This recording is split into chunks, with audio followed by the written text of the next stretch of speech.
ආදරේ වසන්තය හදවතට දැනෙන කතා. හායි යාළුවනේ, කොහොමද ඉතින් ඔයාලට? ඔයාලා හැමෝම හොඳින් ඇති කියලා මං හිතනවා. ඉතින් ඔයාලා දන්නවද මං අද ආවේ මගේ සඳවත නවකතාවේ 3 වන දිගහැරමත් අරගෙන.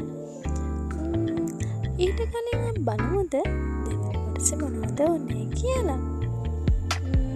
ඔයාලට මතකයි නේද? දෙතුන යාළුවා ජොබ් එකට අලුතින්ම ජොයින් වුණා.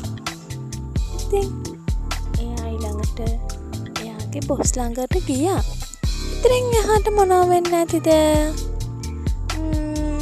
අපි බලමු එහෙනම් මොකද්ද උනේ කියලා. මේ මගේ සඳවත නවකතාවේ 3 වන දිගහැරම. අපට සිරි මේ ට්‍රැෆික් එකේ දිගිල්ලෙන හදපු කෙනා නේද? ඕ මේකගේ වෙලේ මූණේ තිබ්බ නපුරුකම.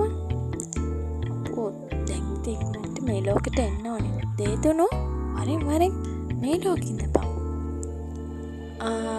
හායි මිස් කියලා යා හිතනකොට මම ෆයිල් එක දුන්නා. මොකද එයා කියපු විදියම මට තේරුණා එයා මගේ නම දන්නේ නැහැ කියලා.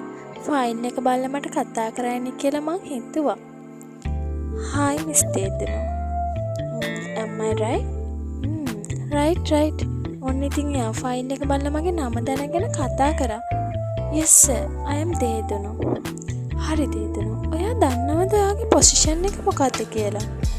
ඔව් සර්, මාව ජොයින් කරගත්තේ සුපර්වයිසර් පොසිෂන් එකට. එතකොට දෙතුණා මට කියන්න බලන්න සුපර්වයිසර් කෙනෙක් කියන්නේ කවුද කියලා. මම අහුවේ ඔයාගේ ජොබ් රෝල් එක මොන වගේද කියලා. ඔව් සර්. ඔව් දෙතුණා කියන්නකෝ.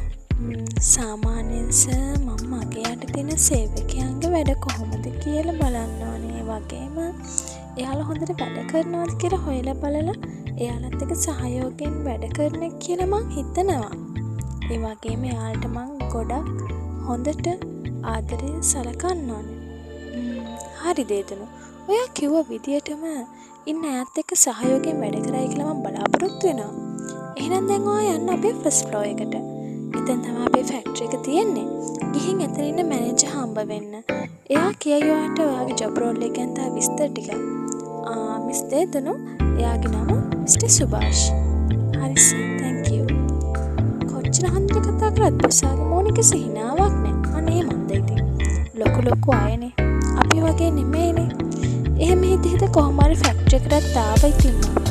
දැන් ඉතින් හොයපන්කො සුභාෂ් කාර්යව. කාගෙන් හරි අහලා බලමු. excuse me, මිස්ටර් සුභාෂ් ඉන්නේ කොහෙද? අපේ සුභාෂ් සර් තමයි ලස්සට දිරිසි ඉන්නේ. හරි, thank you කියන ගමන් මම ගියා මිස්ටර් සුභාෂ් ළඟට. excuse me, yes, hi mister සුභාෂ්. මං එච්චරයි මට කියන්න පුළුවන් උනේ. hi මිස් දෙතුණු. ඔන්න ඉතින් එහෙම කියන මේ අකා මට එකපාරට කතා කරා. මට හිතා ගන්නත් බැරුණා මගේ නම කොහොමද එයා දන්නේ කියලා. මිස් දෙතුණු හිතනවා ඇති මං ඔයාව දන්නේ කොහොමද කියලා. වැඩේ හිතන්න එපා. ඔයා වස්සානික ඔෆිස් එකෙන් එනකොට මට කතා කරලා කිව්වා ඔයා ගැන. මං ගැන මොනවද? ඔයාලා හිතන්නේ වස්සාන මොනවද සුභාෂ්ට දෙතුණු ගැන කියන්නේ නැත්තේ? අපි ඒක ඊළඟ කොටසින් අහමු නේද?